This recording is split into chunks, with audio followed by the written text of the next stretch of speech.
Today we were listening to me ramble about live shows. Now, I think what it was a session where through personal experiences, we got to dive into different aspects of what can make a live show dope and what can make you even more exceptional as a live performer. So the first tour that I went on was in 1996, believe it or not. A friend of mine, Socrates, he was more advanced than I was at the time. We're driving and, I fell asleep and I woke up and it's the morning. I'm like, this is crazy. Where are we? Are we in Manitoba or whatever? They're like, still in Ontario. I'm like, oh, okay, cool. Going across the country, we had so many amazing experiences, and a lot of them can be summed up with the experience we had in Vancouver. It's like, all right, this is it. And there was all of 8 people that showed up to the show. 2 of them that were 2 old people that had just wandered in because they happened to be visiting and there was nothing else going on. And, they're like, well, Socrates, some type of philosophical thing is going on in there. But I think it was from that show where the motto 10 or 10,000 stemmed from, because the thing was, even though it was only 10 people, we still performed like there was 10,000 people.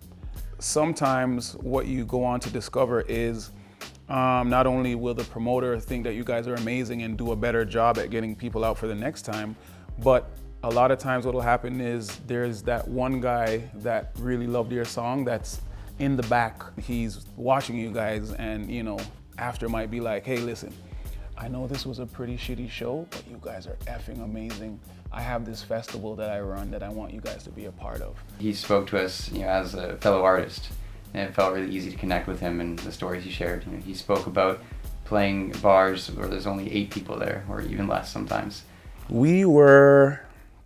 I don't remember where we were at the time, but they're like, hey, there's a show that happens in the south of Spain, in Malaga. They have this pretty big show. And I was like, oh, cool. They're like, no, it's pretty big. I'm like, all right, cool, whatever. So when we got there, they're like, yeah, it's gonna be the Spanish artist who's gonna headline, the Pussycat Dolls, and then you. I'm like, oh, this is wicked. I get to see Nicole Scherzinger. That's gonna be awesome. Got there the night and there was 275,000 people. You have to picture like, I don't know, Scarborough coming to one of your shows. Like everybody, like it's a city. There's 275,000 people there.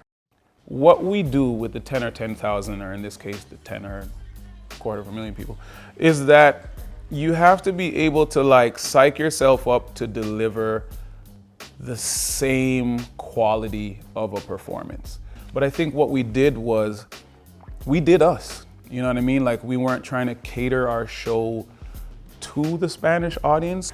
At my level, like I'm playing a lot of places. I go into a place, nobody knows who I am, right? I end up playing bars sometimes where I gotta, play late. People wanna, they want energy. It's tough for me because a lot of my stuff is mid-tempo. But along the way, I've sort of worked in things just for those circumstances where I can have some more like high energy kind of rockin' stuff. To what you were speaking about, never underestimate the power of cheating. You're at a festival where there's gonna be EDM. If you know that you're gonna play that festival and you're like, shit, I'm going on after friggin' Avicii or whatever. Like you can always learn one of the songs and play your folk version of it. And the thing is, it gets people excited.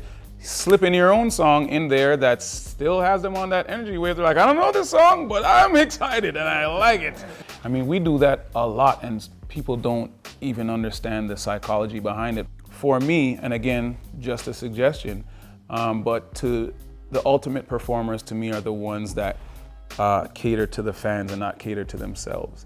Because I think at the end of the day, that's part of really being able to connect for real. And I think just even as music fans, we know it. It was really incredible to hear his perspective on how he got there and to how you can keep plugging away to reach your goals.